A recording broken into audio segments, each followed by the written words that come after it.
Yang pertama, pertanyaan yang sering muncul setelah kita survei. Wah, udah kayak family 100 ya. Kita santai aja ya. Ya, nggak usah terlalu tegang ya. Yang pertama ya, yang mana ini menjadi sering pertanyaan, baik agent, baik jamaah, ya, adalah pertanyaan tentang bolehkah wanita berumroh atau berhaji tanpa mahram? Ya, sementara saya buka sebelum masuk kepada Ustadz Ibnu Majah, saya sampaikan juga bahwasannya sudah hampir 2 atau 3 tahun, saya kurang ingat pastinya, ya, bahwasannya Arab Saudi sudah tidak memberlakukan mahram di dalam visanya. Ya, tidak memberlakukan mahram dalam visanya. Ya, dahulu yang berumur di bawah 40 tahun wanita itu harus ada pendamping, ada mahram. Ya, kemudian mereka hapus aturannya, tidak ada lagi mahram. Ini secara aturan administrasi atau aturan negara. Lalu bagaimana sisi fikihnya? Kita minta penjelasan dari Al Ustadz Ibnu Majah. Falyatafaddal.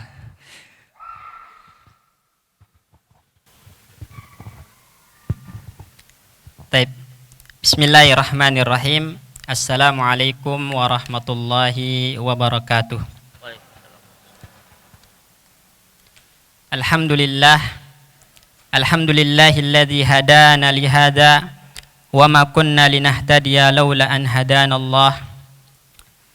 Wassalatu wassalamu ala sayyidina wa habibina Muhammadin wa ala ali sayyidina Muhammadin salatan takunu biha lillahi ridhaan wa lihaqqin nabiy sallallahu alaihi wasallam adaan wa wafa'a.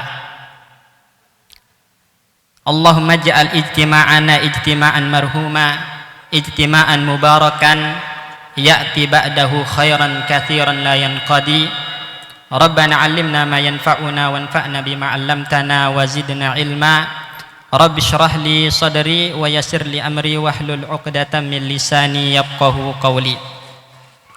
Pertama-tama saya ucapkan jazakallah khairan ya kepada mudir yang telah mempercayai kami untuk duduk di hadapan Bapak Ibu.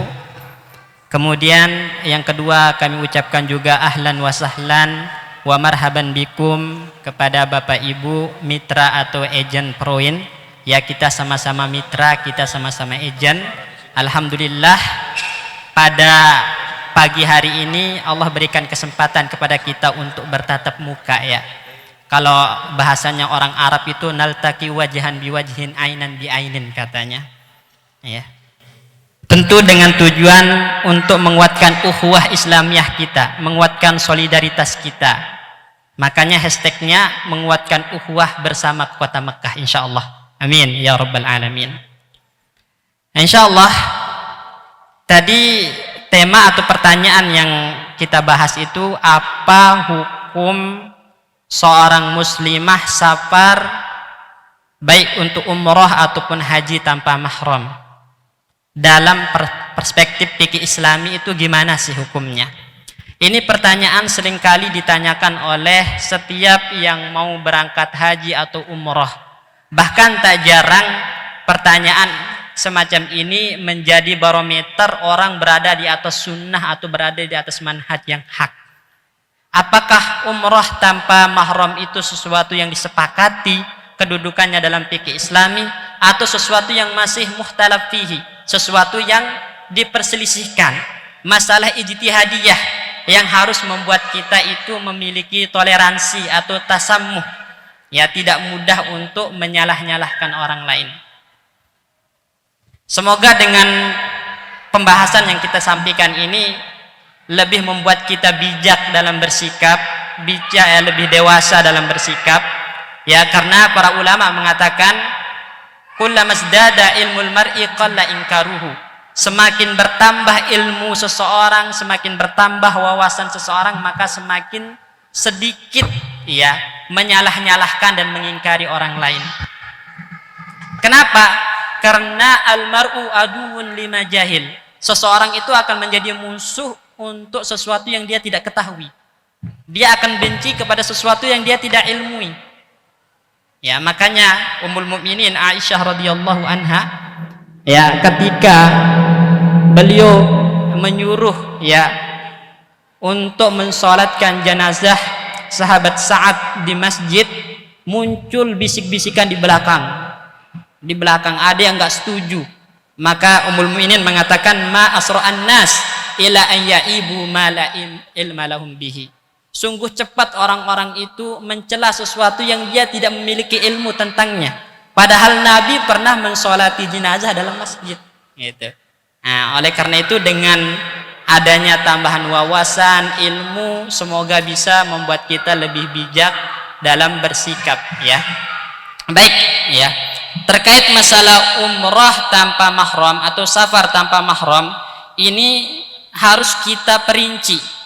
Karena ada safar tanpa mahram yang dibolehkan dengan kesepakatan para ulama, dengan konsensus para ulama, ijma para ulama. Artinya kalau udah ada ijma, maka tidak boleh kita ingkari, nggak boleh kita salahkan. Kapan itu?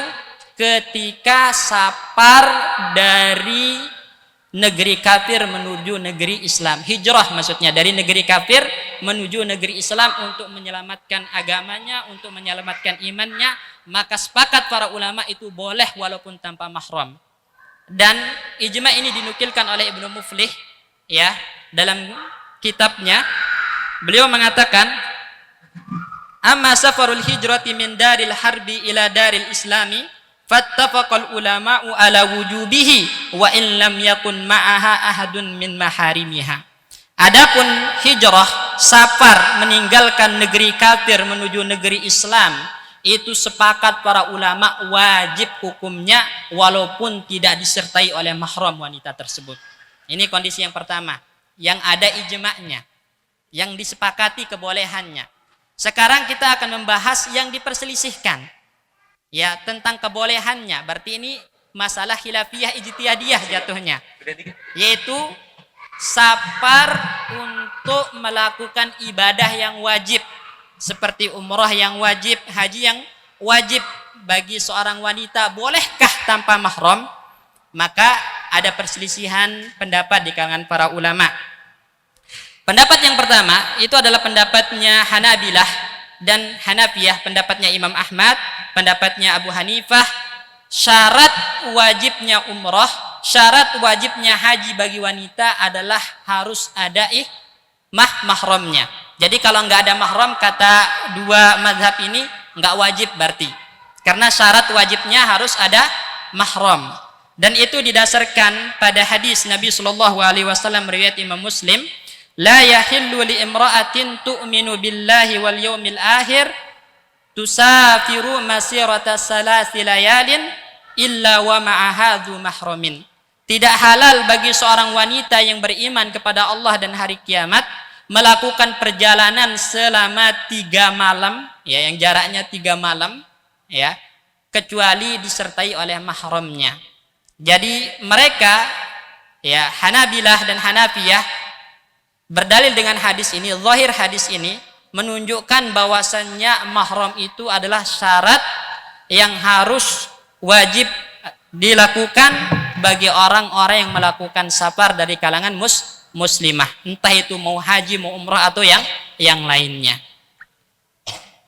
Namun ada pendapat yang kedua, dan ini pendapatnya Syafi'iyah, Imam Syafi'i, juga pendapatnya Imam Malik, ya, pendapatnya Ibnu Taimiyah juga, Syekhul Islam Ibnu Taimiyah, ya, itu tidak dipersyaratkan adanya mahram, tidak dipersyaratkan adanya mahram, tapi yang jadi syarat itu adalah amnun fi nafsiha. Wanita ini aman, dirinya aman ketika melakukan perjalanan. Ini syaratnya. Dan itu didasarkan kepada firman Allah Subhanahu wa taala, walillahi 'alan nasi hijjul bait man istata ilaihi sabila. Makna istita'ah di sini diantaranya adalah al-amnu, keamanan. Maka ketika terwujud amnun fi nafsiha bagi seorang wanita, itu boleh safar tanpa mahram, karena tujuan mahram itu adalah untuk membuat dia aman. Makanya Al-Imam An-Nawawi rahimahullahu taala dalam Sahih Muslim mengatakan, yahsulul amnu bizaujin au mahramin au niswatin siqat. Ya, keamanan itu akan terwujud bagi seorang wanita dengan ada suami yang menyertainya, ya, atau ada mahram yang senasab yang sedarah dengannya yang menyertainya. Kalau enggak ada, disertai dengan wanita-wanita yang dapat dipercaya. Nah, berarti bukan hanya mahram aja yang bisa mewujudkan keamanan, tapi niswatun siqat, juga ada wanita-wanita yang bisa dipercaya. Itu bisa menyebabkan adanya keamanan. Jika keamanan ini terwujud, maka boleh bagi seorang wanita safar tanpa mahram. Ini dalam mazhab Imam Syafi'i dan Imam Malik. Dan yang menguatkan pendapat ini juga adalah hadis yang diriwayatkan oleh Imam Bukhari, ya, nomornya 1860, itu bahwasanya sahabat yang mulia Amirul Mukminin Umar bin Khattab radhiyallahu anhu mengizinkan istri-istri Nabi untuk melakukan haji terakhir mereka itu tanpa mahram. Diutus bersama istri-istri Nabi ini Utsman bin Affan, kemudian Abdurrahman bin Auf, dan mereka ini bukan mahram. Ya, bukan mahram. Nah, berarti Umar bin Khattab mengizinkan istri Nabi safar untuk haji tanpa mahram. Makanya Al-Imam Ibnu Hajar Al-Asqalani dalam Fathul Bari mengatakan, fihi ittifaqu Umar wa Utsman wa Abdurrahman ibnu Auf wa nisa'un Nabi. Di dalam hadis ini, dalam athar ini ada kesepakatan antara Umar, Utsman, Abdurrahman bin Auf dan istri-istri Nabi. Kita tahu istri-istri Nabi itu faqih, orang-orang yang ahli fikih. Itu adamu, ya, wa adamu nakiri ghairihim minas sahabat, dan juga tidak ada pengingkaran sahabat-sahabat yang lain tentang bolehnya mereka melakukan safar untuk haji tanpa mahram, ya, tanpa mahram. Ini tapi sifatnya yang haji wajib dan umrah wajib, maksudnya dia baru pertama kali haji, baru pertama kali umrah, atau dia punya nazar untuk umrah, maka menjadi wajib. Nah, lalu kondisi yang ketiga, bagaimana kalau safarnya itu safar untuk ibadah-ibadah yang tidak wajib atau hal-hal yang tidak wajib, misalnya umrah sunnah, ya, haji sunnah, atau untuk berbisnis. Bolehkah wanita safar tanpa mahram dalam hal-hal yang sifatnya tidak wajib? Maka ada silang pendapat juga di kalangan para ulama. Ya, sebagian para ulama mengatakan boleh dia safar tanpa mahram. Ya, kenapa? Karena itu dikiaskan kepada hajatul Islam tadi, haji yang wajib. Sebab yang menjadi poin itu adalah terwujudnya keamanan dengan niswatun siqat, ada wanita-wanita yang terpercaya yang menemaninya. Tapi jumhurul ulama, dan ini yang dikuatkan oleh Imam Nawawi ya sendiri dalam Syarah Sahih Muslim, itu kalau untuk safar-safar yang tidak wajib tadi itu harus ada mahramnya, harus ada mahramnya. Ala kulli hal, ini semua adalah masalah-masalah yang diperselisihkan oleh para ulama, masalah ijtihadiyah, yang artinya jangan kita jadikan sebagai ukuran untuk menentukan oh fulan sunnah, oh fulan berada di atas manhaj hak atau batil. Enggak. Karena qauluka haqqun yahtamilul khata', ya, wa qauli khata' yahtamilus shawab, misalnya. Perkataan Anda benar tapi ada kemungkinan salah. Perkataan saya salah ada kemungkinan benar. Berarti di situ enggak 100% yakin benar. Nah, oleh karena itu, karena kita nggak yakin itu benar, maka jangan kita menganggap diri kita paling benar, kemudian amalan orang lain salah. Nah, sehingga kita akan mudah ya untuk toleransi, gampang untuk ya memberikan tasamuh tadi, toleransi, tidak mudah untuk menyalah-nyalahkan, apalagi mengkapling kebenaran hanya untuk dirinya sendiri. Nah, mungkin ini aja Ustaz. Masya Allah. Syukran. Safar tanpa mahram ini. Waduh, jelas ya. Kira-kira jelas nggak nih, Masya Allah, ya, tentang wanita yang umroh atau haji tanpa mahram. Saya simpulkan ya, itu di dalam 4 madhab 2 sama ya, dua menjadikan syurut bil mahram, ya, syarat dari mahram, yang 2 tidak, ya. Jadi dikatakan oleh beliau, disebutkan bahwasannya Al-Imam Abu Hanifah dan Imam Ba'dul Hambali mungkin saja ya, sebagian imam mazhab Hambali mengatakan syurut. Syaratnya adalah mahram. Maka ketika tidak ada syarat, maka belum masuk istita'ah, kemampuan.